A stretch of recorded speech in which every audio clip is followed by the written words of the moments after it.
everyone. How are you? How's it going? I'm sorry, I just had a meeting in the underworld. No, I'm just joking. Yes, my welcoming song. Thank you so much, Sonogram. Yes, I'm here. Hello, everyone. Hello to all my fellow rats, my lords, my ladies, my kings, my princes, my princesses, my wizards, winners, losers, whatever the hell you call yourself. Welcome to the recording. Welcome to the video. It is I, your Lord, your Master, your Savior, your Prince of Pain, Mediafire. I'm so happy to be with all of you here today. I also want to preface something by saying that I am absolutely elated and I am happy because I am who I am, what I am, and I'm simply here as a conduit of information, a conduit of stories, a conduit of mana. And so I really hope all of you sort of, appreciate what it is I have to offer. But let me just first by saying I want to sort of apologize. I feel as though I'm just sort of lackluster. I feel as though I have all this information, but I don't have a proper way of delivering it to you. And so I'm sort of like in the midst of, what's it called? The world in between, limbo. I am sort of in limbo where I understand I could go in a certain direction, but I'm not sure if all of you would, really care that much about it or whatever. But there's a lot of things I could possibly talk about.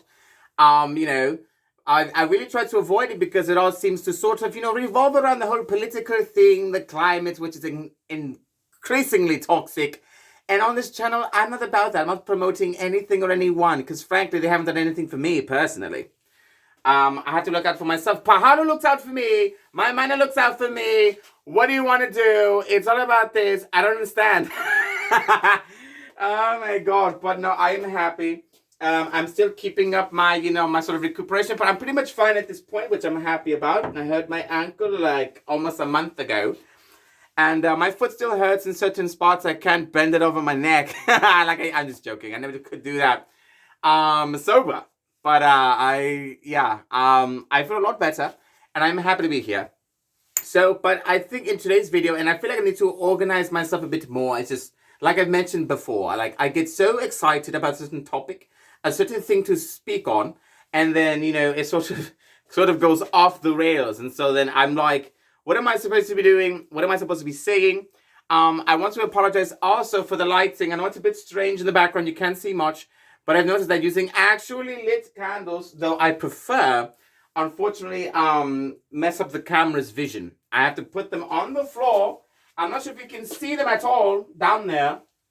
I'm actually being very cautious with the cape. I don't want to catching fire, though it is a magical issue. No, it's not. But like I said, it's a lot of things we have to consider, especially me, because I want to make sure I'm giving to you the information you absolutely deserve, the information that you're honestly looking for and excited to see, and not being so bored about it, not being so boring. Like when I did the whole vampire thing, which is true, I sort of felt as though I was, being a bit, I don't know, not reticent, sort of still. I didn't like it. And so, but I felt as though maybe I was probably thinking about, well, if I was a mundane person, what is the question I'd probably ask someone who, practices whatever? And so I think one of the questions that came up to me, I think recently from certain circles, they asked me, what sort of mage am I? And I believe it's probably something you have in mind as well. Am I the type of mage that does, natural things? Do I honor nature, worship whatever, make things into deities? Am I something like a Wiccan? Am I something else? Am I a person that deals in things like blood magic, which I've said no a few times, but I feel as though it's something but I feel like, sort of all these ideas around the inherent use of, what magic is supposed to be or whatever. But I think, and in the first video, I preface this, but I highly doubt anyone's really watched the first video, though it sort of explains my whole theology around mana. Magic is the manifestation of the will. And whatever you will has to be fueled by mana. Mana is something that every person carries inside, but magic is the ability to use the mana in a sort of supernatural nature, or at least what is deemed supernatural. Many things that we do or see in daily life on planet Earth, we see it as something mundane because we are governed by those certain laws and we apply those laws to our lives. However, there are certain things in life where if you take out the laws and you just use your own perspectives, your own judgment on it, you could sort of say that these sort of things are inherently magical, though they can be explained theoretically by scientific, observation, analysis, and field work. And so not to sidetrack too much about it, I think when it comes to me, my certain type of mana, my magic is a bit unique. I guess some people would say that I'm perhaps a bit eclectic, but that would assume that I'm incorporating many other different aspects of things like witchcraft or sorcery or whatever you have in your mundane world as part of my craft, which I do not. Some people would probably classify me as a hedge witch because I sort of converse with the spirit Pahalu, and I sort of, do things in a way to sort of, not appease Pahalu, but show a sort of, friendship. But the honest truth is that I am someone that perhaps uses bardic magic. Bardic magic is sort of a term that I believe I sort of came up with. It comes from the word bard, which are essentially people that were, that essentially told stories, that they told jokes, that they sort of, sang songs to people, and they sometimes spoke truths or had things about people in power or whatever, or anything else. Usually, comedians, musicians, actors are all inherently bards, though they don't identify it, but it is what you are. You're a person that is using a specific type of magic to sort of, push your way forward in life. And these sort of things like the music, the effects the music has on you, the effect the jokes have on you, the stories they tell, the things they do for the performance, these are all acts of magic, though it is seen as not being magic because the mundane have this idea that anything and everything magical is something they see from movies. But a lot of magic in this mundane realm is inherently invisible, and it works with different laws and different reasons. And so, for example, if you're trying to sort of get to a certain place in time or whatever, you sort of channel your mana. For example, if you're a comedian or a comic, you want to make a living telling jokes, you want to make people happy. The reaction you get from telling these jokes is a sign that the magic is at work. And many times when you see these comedians or perhaps comics that are performing on these large stages and even small ones, and the things you see they do with the crowd is absolutely amazing. The crowd work they do, the improvisation on the spot, the sort of things that they sort of add in, it all culminates to a specific effect. And that is to make you laugh, to give you a good time, to entertain you, to sort of elevate your spirits. And so by doing that way through just conversation, through jokes, through witty banter, it is a type of magic. Though it is not seen as magic because there's no fire coming out of their hands. But there is fire coming out of their mouths. And it's a type of fire that sort of elevates a person's spirit and that enables them to free themselves from whatever constrictions they have. It's the same thing you do with music. It's the same thing you do with acting or performing. I work in a similar nature with what I do. And admittedly so, if what I do here doesn't perhaps elicit that sort of reaction, my magic is not at its best. I apologize. But because of the realm that I'm in, because of the laws that govern this realm, this world you call Earth, I am limited. My magic doesn't have the same potency as it did from the realm I came from. And so, I believe to confirm or to answer your question, if you have a certain idea theory, I don't really identify myself as a witch because I don't really adhere to all the practices that they sort of identify with it, that they sort of do. I am a mage. I'm a person that is able to use magic, but in a different manner than what everyone else is used to. And so the way I do it is a little bit of elements, but it's mostly bardic in nature. And then from time to time, I do commune with a spirit for, emotional, spiritual, and even mental support, which is something that I urge all of you to have. And it doesn't have to be with Pahalu. It could be with anyone else, somebody mundane, but somebody that is wise, that has their information correct, and that has experience with dealing these sort of matters, which is why going to somewhere like therapy is very supported and it's very important. Everyone should go to therapy. But I believe that answers, that one question. And, I am a bardic practitioner. I am a mage of the bardic arts. That is simply what I do. And I do occasional combat on the side. As you see the sword over there. So it is a practice sword. Admittedly, so I haven't really gone so much deep into that sort of aspect of my life because, other things sort of come into contact. And after, the whole debacle with this bloody thing hurting my ankle, it has sort of put a damper on, my motivations for, for things like exercise or for things like combat. But it's important to learn it. It is important to, I believe, get in shape as well because you want to be healthy. The way the world works here, because magic is sort of diluted, it sort of reinforces the natural order and the natural magic and the effect that nature has on the body. So you have to do certain things natural. You have to sort of, involve yourself with nature. Nature in this world is essentially what gives the people the mana that they require if they have no spiritual inclination. And the nature here is very potent, though the magic is a bit more subdued in the supernatural sense. The natural magic, the mana that sort of, ensures all of you live long, healthy lives, that is still prevalent.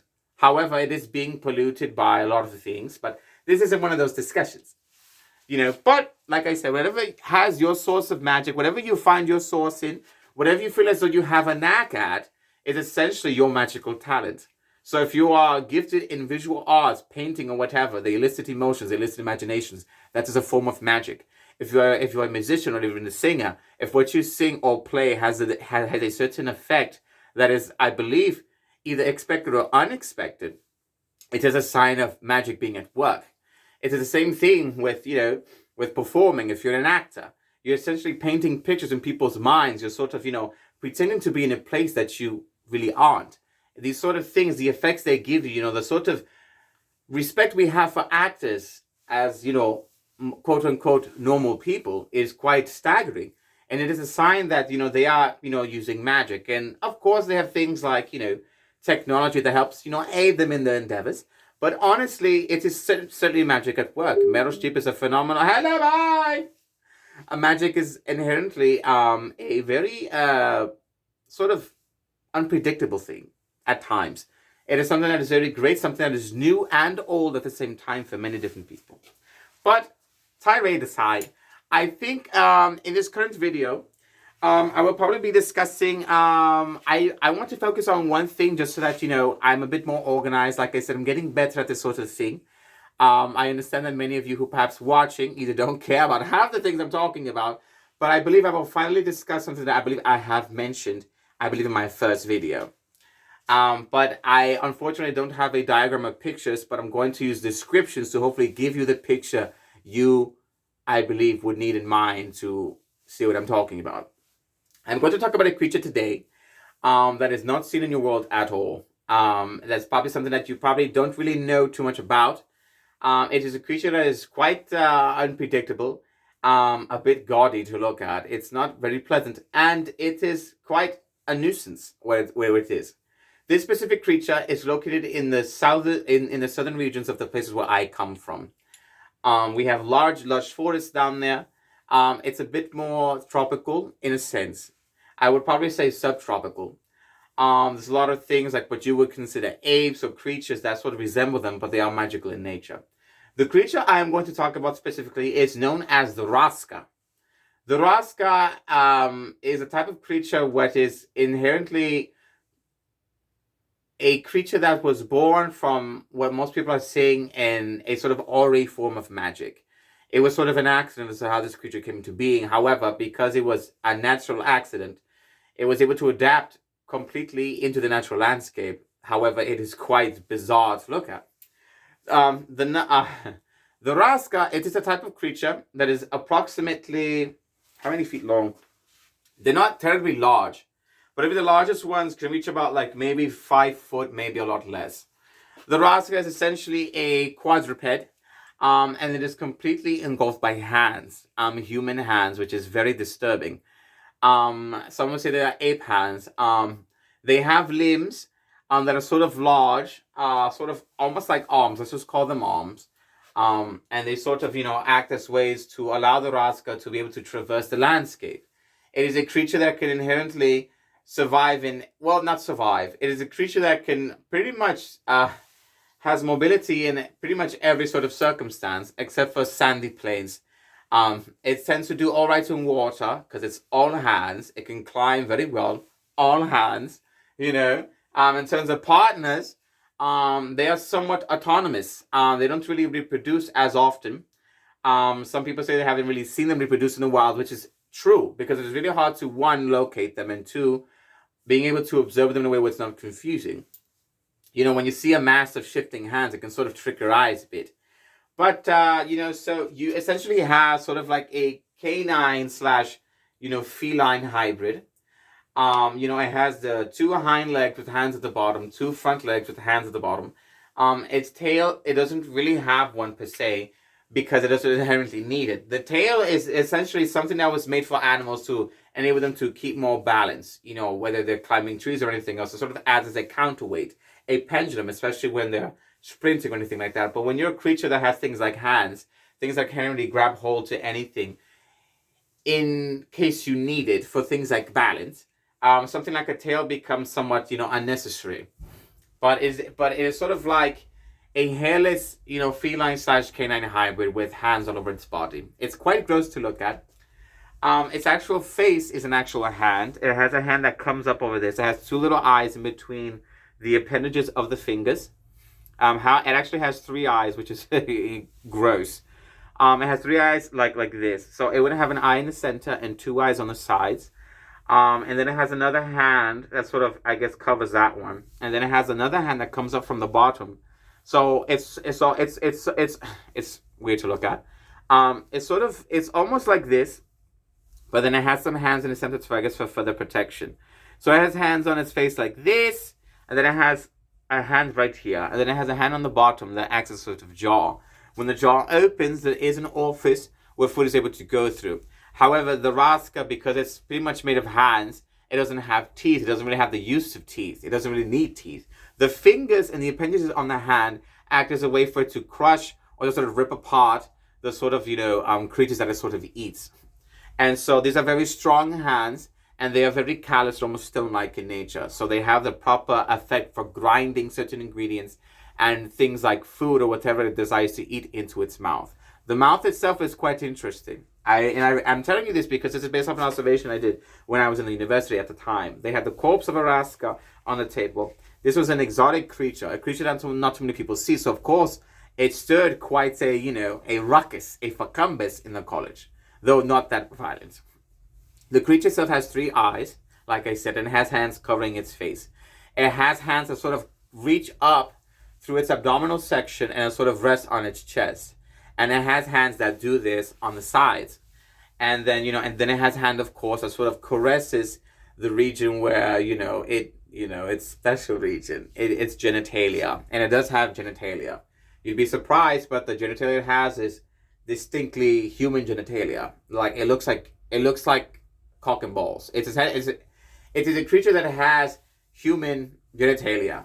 Okay? And, some will argue that they have seen it is true. There's sort of different types of raskhas, but you have some raskhas that produce asexually, which is something that doesn't require the use of a partner. They can essentially create their own young or birth their own young without the need of a partner to fertilize the eggs. They can sort of self-fertilize. Other ones, depending on the region where they're at in the climate, if there's an abundance of certain creatures that they're able to mate with, they then are able to keep the genitalia that they have. But the creatures that they mate with sort of differ. They have to be close enough where the mating process can be done in a safe way without, impeding certain faculties. So the raskha is essentially a creature, not too large, thankfully, that has human genitalia. You have some that have women genitalia, male genitalia, and sometimes a combination of both, depending on the environment that they are in. If they are a certain creature, some would argue that some of them probably have all of their genitalia, both male and female, to enable them to essentially survive in any and every outcome. If they are in an environment that are all females, they have a male genitalia. If they are vice versa, if they are in a male environment, they have female genitalia that enables them to mate and essentially procreate. So during that time of, mating season, they find a partner, they do the deed, and then they sort of go through, I believe, half the months in pregnancy that humans normally have. Some have even rumored to have seen them have a full pregnancy for 9 months. I say bullshit. But apparently they say that's what it is. And honestly, it is a strange enough creature that it might in fact be true. And during pregnancy time, what happens to the raskha is that male or female, whichever the partner is pregnant at this moment in time, essentially develops a womb akin to human pregnancy, but they are feline and canine in nature. They essentially develop a stomach, And the arms on their body then open up a bit to caress the stomach and to keep it warm and to protect it from other predators, which is honestly a rather brilliant evolutionary tactic if you believe in certain things. And so it is essentially a creature of arms, and hands that essentially, protect what it has here. Now, during the time of its birth, it will sort of find a cave or someplace nearby that is free from water, nothing too drastic, a sort of comfortable temperature. Some would say around 60 degrees Fahrenheit, around 70s or so.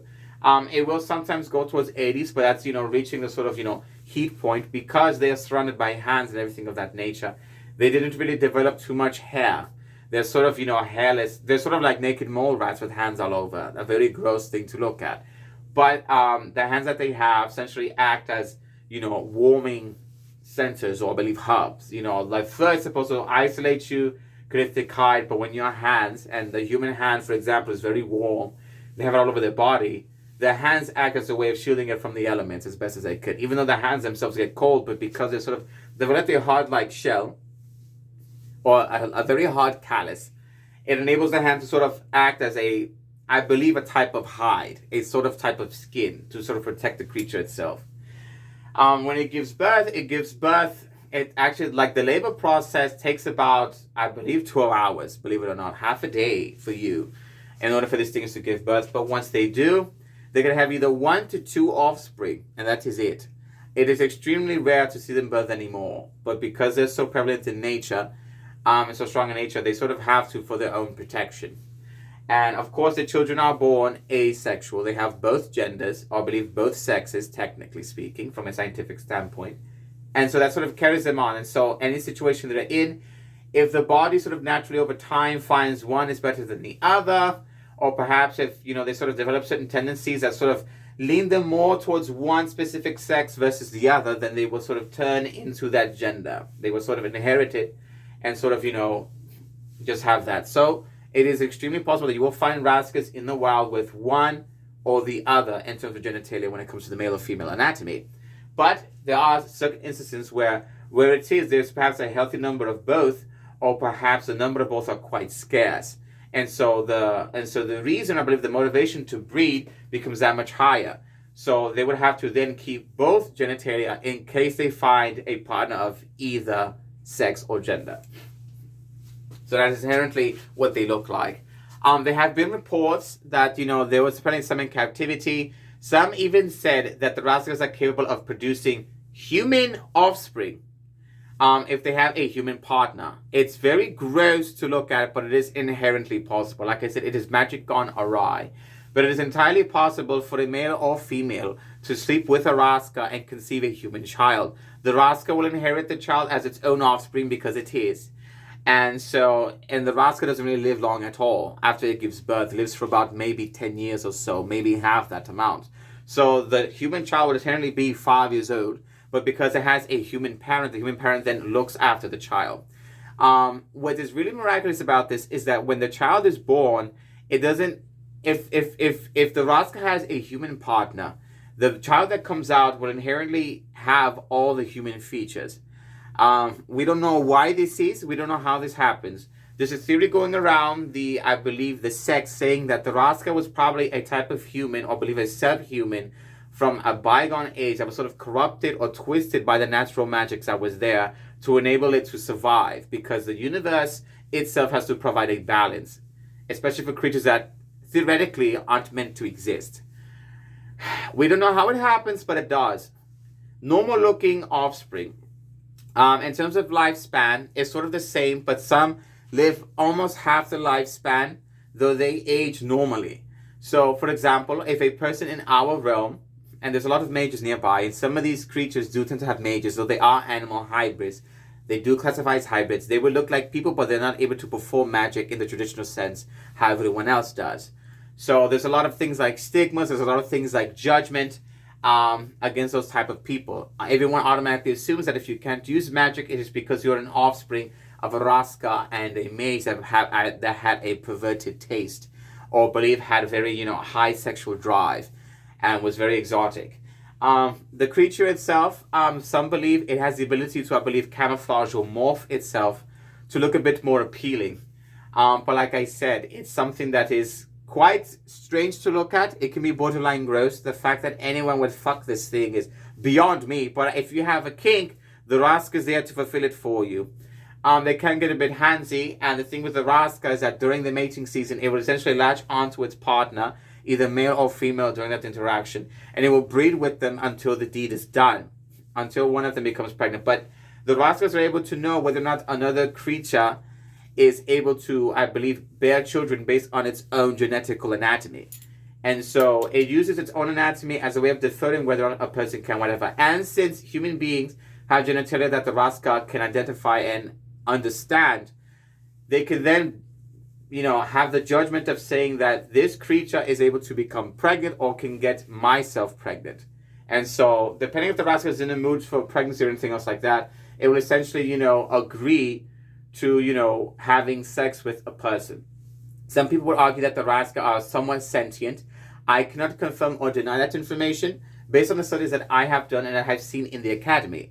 It is a very strange looking creature, like I said, but it is capable of, one of the very few creatures in my realm that is capable of bearing human children. And in some circumstances, the rarest of cases, sometimes you have a child that is born with raskha features, or it's entirely raskha.